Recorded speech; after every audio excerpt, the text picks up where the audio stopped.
私がクリスチャンになったのは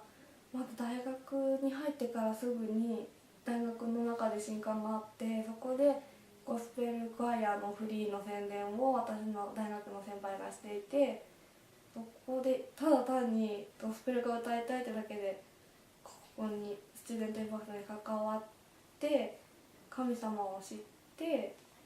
それでなんでゴスペルを歌ってるのかとか、神様のために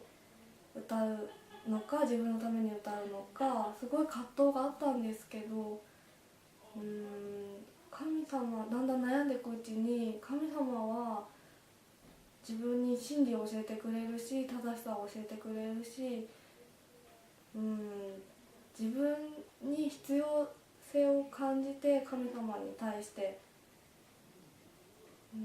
それで私はと悩んでいる最中にクリスマスコンサートをフリーでしてから、ある人の神様に対することの話を聞いて、神様は私たち人間が悪いことだと思わないことをしている悪いことをしているのに対して神様はイエス様を人間として送ってその罪を全部拭ってくれたんだよっていうのを教えられて、